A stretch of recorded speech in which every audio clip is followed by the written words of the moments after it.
I would like to thank President Lula, the leaders of the delegations, and the ladies and gentlemen.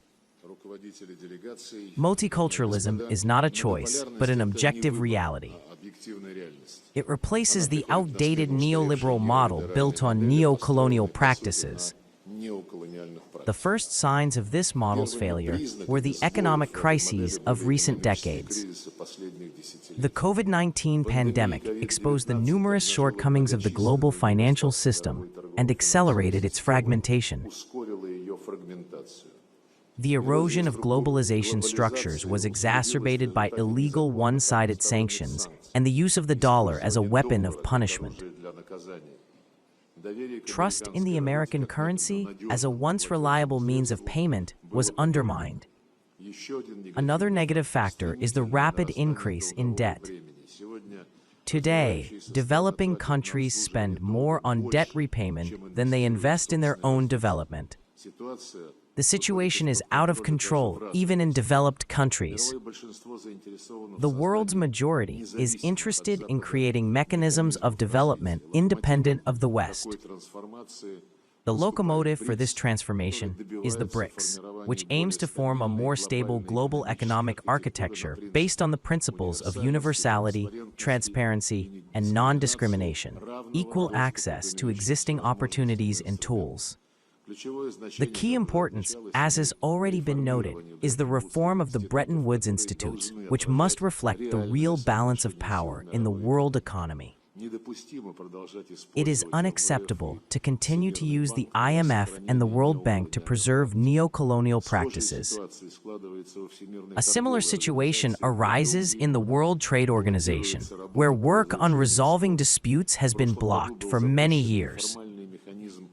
Last year, an informal BRICS consultation mechanism was launched on WTO issues, and we are hoping for a rapid agreement on joint positions and the start of their practical implementation. The problem of financing development is becoming increasingly acute. According to the UN estimates, its deficit is $4.2 trillion a year. Without sufficient funds and the ability to receive loans under acceptable conditions, the countries of the Global South are forced to rely on official development assistance, which, due to the well-known double standards of the West, is increasingly conditioned by political considerations. For example, in 2023, the International Monetary Fund approved an unprecedented loan to Ukraine of $15.5 billion, which is 577% of the country's Ukrainian quota. This is more than a third of the annual volume of all fund programs. According to the World Bank, since the beginning of 2022, almost $54 billion has been allocated to Ukraine. In total, these amounts allocated to Ukraine are twice the annual volume of loans on the line of BRICS structures to all African countries. To mobilize resources for development, Russia has launched an initiative to form a new investment platform within the framework of BRICS with the participation of the new development bank.